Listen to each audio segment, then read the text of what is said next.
So this week, the Secretary of State Michael Pompeo made quite a stir when he announced that the United States would not view Israeli settlements as violating international law.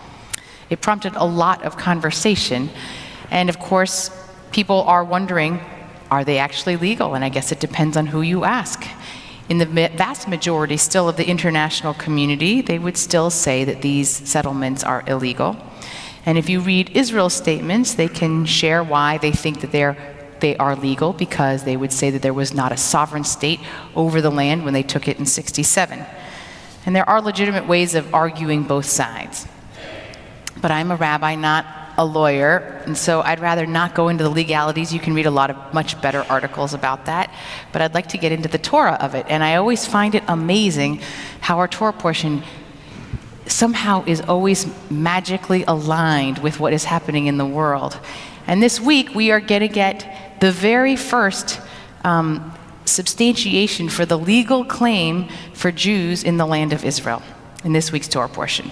So, this parsha entitled Chayei Sarah, the life of Sarah, might surprise you that it begins with Sarah's death, and then the very end of the portion ends with Abraham's death. And in one fell swoop, we say goodbye to the first matriarch and patriarch of our people. The life of Sarah ends at 127 years, and Abraham, after mourning her loss, he sets out to find her a proper burial place. Abraham engages in a really lengthy negotiation for the land in what is now Hebron, which is Hebron then. First, the native Hittites offer to give him the land for free. They say, "You are such an esteemed foreigner, we want you to take any piece of land that you want to bury your dead." But Abraham refuses, and he explains that what he would really like is to buy the cave of Machpelah from Ephron, the Hittite. And Ephron again offers, "I'll give it to you for nothing." But Abraham insists on paying for it. So Ephron says, "Okay, fine. What's 400 shekels of silver between friends?" Now, you should know that the commentators say that 400 shekels was a small fortune. This was no bargain. But Abraham does not haggle. He makes a point of publicly counting out the 400 shekels in front of the Hittites, making sure that there was no mistaking that he purchased that land honestly and fairly. Now, even though earlier in the Torah, God makes a covenantal promise with Abraham saying that he will inherit this land, it now painstakingly details the first Jewish acquisition of property in the land of Israel. And for many Jews and Israelis today, this story found in this week's portion of Chayei Sarah is the foundational bedrock for our legal claim to the land. But having a biblical legal claim to Hebron is not at all the same thing as having a modern legal claim to the same land. And today, the situation is not nearly so clear-cut. Over the last many centuries, Hebron has been a predominantly Arab city, home to only a small population of Jews.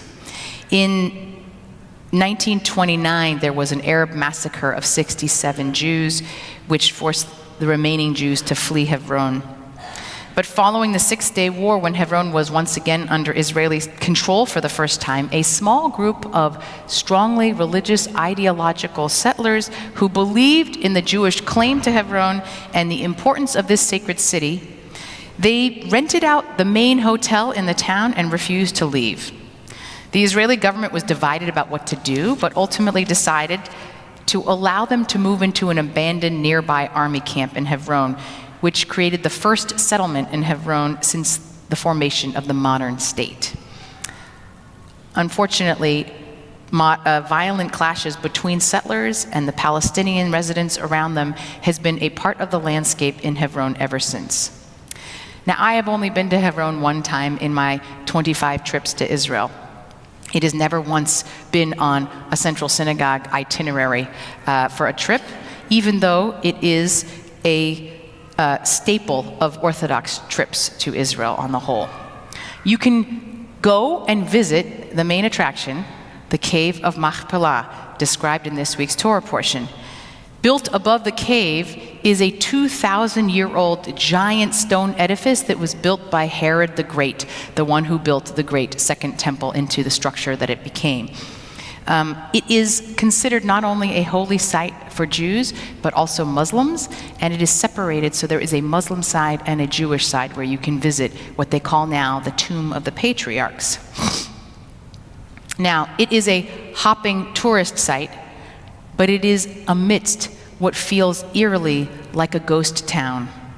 In 1994, Baruch Goldstein, who was an Israeli settler, opened fire on the Muslim section in the Tomb of the Patriarchs, and he killed 29 Muslims in the midst of their prayers. 24 more Palestinians were killed in ensuing riots that followed. And in order to protect the Palestinians from further violence, the Israeli government prohibited Palestinians from walking on many of the streets nearby the tomb.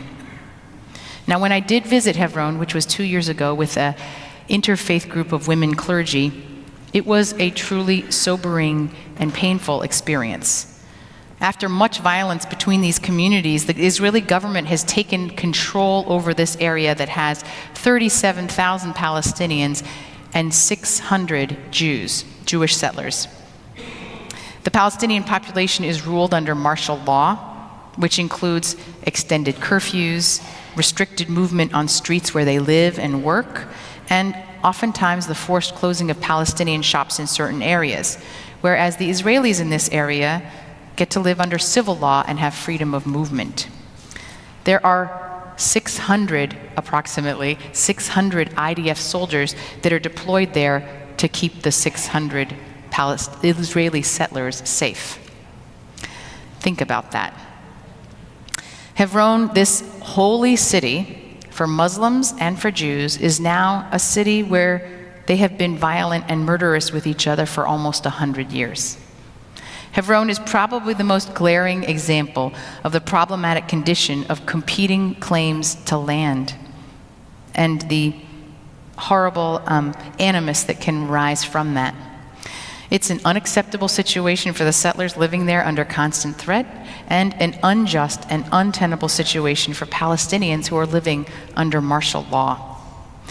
It's not going to be solved by referencing this Torah portion and offering up our biblical ancestral claim, nor is it going to be solved by a pronouncement by our Secretary of State in the United States. We can only hope for it to be solved when Israelis and Palestinians can try to find a way to appreciate the legitimate and right and just claims that they each have to this land. Then, and only then, may Sarah and Abraham and all of their descendants, brothers and sisters with each other, live side by side and perhaps be allowed to finally rest in peace.